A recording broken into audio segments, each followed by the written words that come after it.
Bonjour à toutes et à tous, très heureuse de vous retrouver pour une nouvelle semaine d'actualité sur 8 Mont-Blanc, à la une de ce lundi 16 janvier 2023.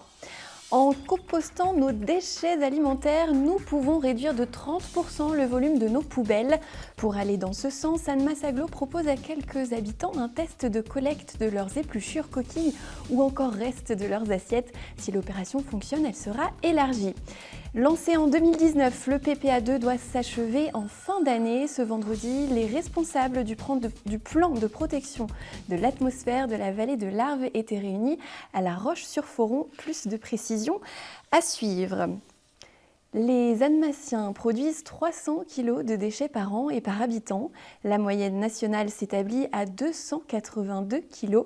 L'agglomération haut-savoyarde veut donc réduire ce poids. Elle a ainsi lancé une expérimentation de collecte de déchets alimentaires. 5 bornes ont été installées dans un quartier de l'hypercentre dans un premier temps. Si l'expérience est concluante, le dispositif pourrait s'étendre à toute la ville. Olivier Fourny a pu suivre la première collecte.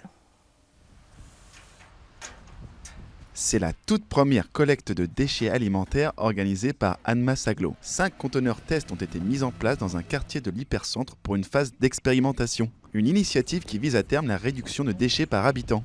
Cette phase d'expérimentation, ça va peut-être être aussi l'occasion de déplacer les bornes si jamais elles ne sont pas positionnées à des endroits qui conviennent forcément pour la collecte ou pour les habitants. Et une fois que cette phase d'expérimentation qui dure 1 an sera terminée, on fera un petit peu le point pour voir comment ça s'est passé. Et éventuellement, si ça s'est vraiment bien passé, on pourra étendre à tout l'hypercentre d'Annemasse toutes ces bornes. En 2024, si ça se passe bien, on devrait en avoir environ 70.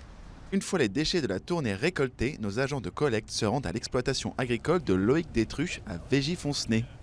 Ici, le fruit de la collecte n'est pas considéré comme un déchet, mais comme une véritable ressource. Ces biodéchets qui sont collectés sur Annemasse Agglomération vont servir à produire du biométhane dans la cuve verte qui est juste derrière moi, le digesteur.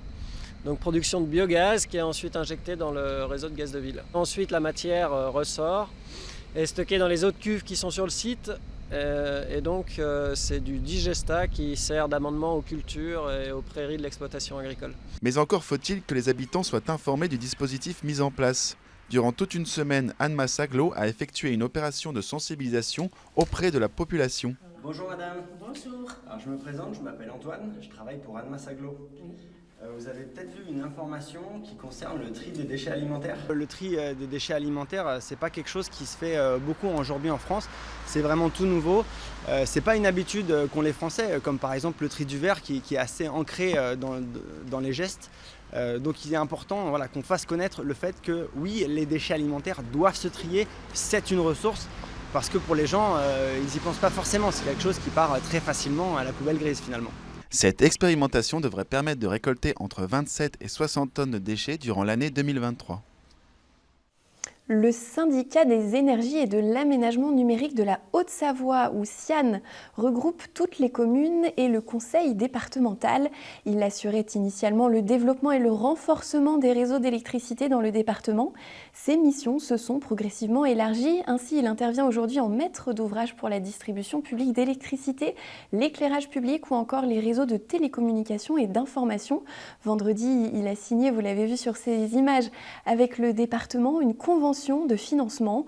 Le conseil départemental versera en effet une aide aux syndicats pour la réalisation de travaux d'électrification, d'éclairage public et d'enfouissement de lignes à haute tension.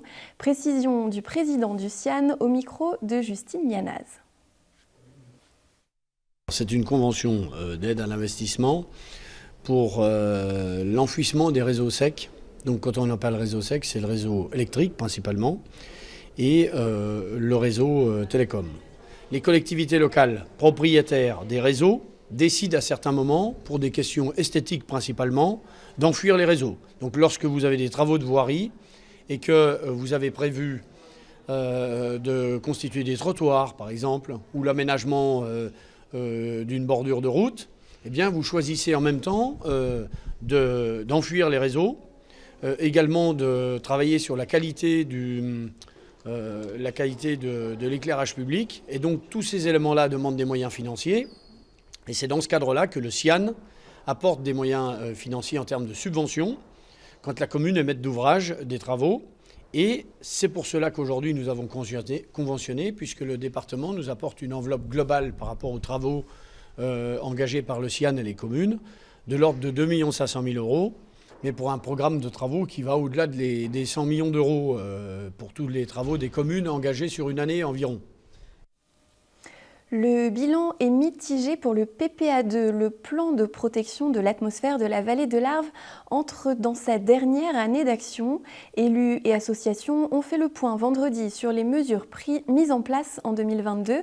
La 6e conférence locale de l'air s'est en effet tenue à La Roche-sur-Foron et elle a permis de mettre en lumière certains progrès, mais aussi des problématiques encore bien présentes. Plus de précisions dans ce reportage de Manon Touati. Le bilan du plan de protection de l'atmosphère de la vallée de l'Arve est plutôt positif. Les collectivités et associations s'étaient concentrées sur certains points.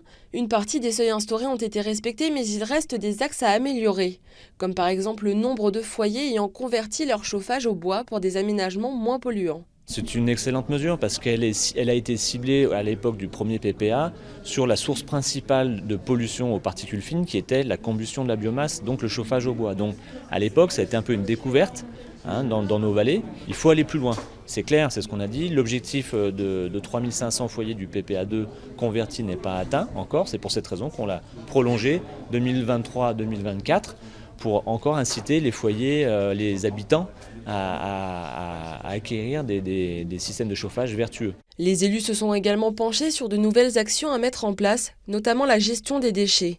Pour l'instant, la Haute-Savoie exporte une grande partie de ce qu'elle produit vers les autres départements parce qu'elle n'a pas les structures pour les gérer.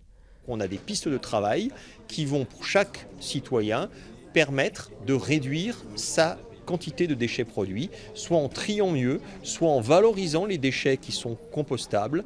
La valorisation matière est quelque chose que chacun individuellement nous pouvons porter. Puis évidemment on a un travail qui se développe avec les grands acteurs de l'économie sur des filières de traitement. C'est vrai pour le plastique, pour le textile, pour un certain nombre d'industries qui doivent être également en meilleure capacité de gestion dès la production.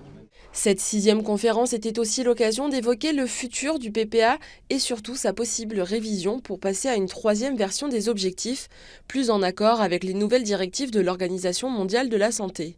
2023 est une année importante parce que ça va être une année d'évaluation de ce plan, sachant que ce qui a été indiqué aujourd'hui, c'est que nous sommes en train de sortir de la période de contentieux européen sur la qualité de l'air. Donc les questions qui vont se poser désormais, c'est comment pouvoirs publics, associations, c'est-à-dire toutes les parties prenantes de ce plan, peuvent continuer à travailler au profit de la qualité de l'air et de la qualité de vie des habitants de la vallée de l'Arve. L'objectif de cette conférence était aussi de maintenir un dialogue entre les différents acteurs du territoire. De nouvelles actions et réunions auront lieu dans les prochains mois pour définir les intentions jusqu'à 2030. Et puisque nous parlons de la vallée de l'Arve, sachez que le tunnel du Mont Blanc va fermer cette semaine. Des travaux de maintenance doivent être effectués. La circulation sera donc interrompue totalement entre 22h et 6h dès ce lundi 16 janvier et jusqu'à vendredi matin. En football, le FC Annecy a idéalement terminé la phase allée de la Ligue 2 avec une brillante victoire à domicile ce vendredi. Les joueurs de Laurent Guyot ont battu le Paris FC 2-0 grâce à Ahmed Kachi, buteur à la 40e minute. En seconde période, c'est l'homme en forme des Rouges, Moïse Saïdion, qui a donné un peu plus d'ampleur à la victoire des Hauts-Savoyards à la 77e minute. Après 19 matchs, le FCA est donc 12e du classement avec 24 points. Un bilan plutôt positif et on écoute quelques réactions d'après-match recueillies sur place par Sébastien Germain. Vous m'auriez dit, après la 3e journée où on était à 3 défaites, qu'on aurait 24 points à la fin des matchs allés, je ne vous aurais pas forcément cru. Je l'aurais espéré, mais je vous aurais pas forcément cru. Donc je suis vraiment à la fois content, je veux être dans la retenue aussi parce que je sais que tout va très vite dans le foot. Mais je veux apprécier aussi pour l'instant le parcours de l'équipe, surtout depuis 6-7 matchs. Oui, il y a une progression au niveau de l'équipe, de ce qu'on veut faire, on est en progrès. Tout le monde, même individuellement, tous les joueurs se progresse. Donc voilà, non, franchement, on est vraiment en progression, on le sent au fur et à mesure des matchs. Même nous, ce qu'on dégage en tant qu'équipe, on le ressent sur le terrain, vraiment qu'on progresse. Donc voilà, c'est très bien. On a beaucoup de matchs qui s'enchaînent aussi. On garde le rythme, on essaye de rester focus, de bosser, de ne pas compter les efforts. Et puis voilà, ça marche ce soir et j'espère que ça va marcher encore pour les autres soirs. Pour un jeune joueur comme moi, c'était important de jouer, c'était important de faire une saison dans une équipe qui donne la chance aux jeunes de se montrer. Et voilà, j'ai opté pour le FC Annecy. Aujourd'hui, ça se passe bien. On va continuer comme ça, on va continuer à travailler et espérer que voilà, ça continue de marcher.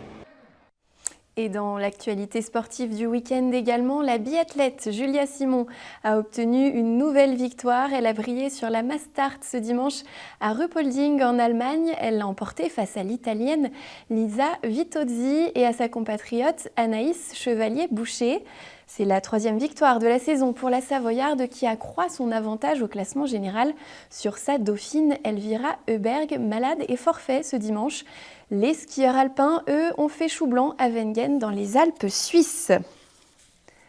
Et c'est la fin de ce journal. Merci de l'avoir suivi. Merci à toute l'équipe pour sa préparation et sa réalisation. Dans un instant, vous retrouvez la météo enneigée de Thierry Paul, mais prudence, nos départements sont en vigilance orange pour neige et verglas jusqu'à ce mardi.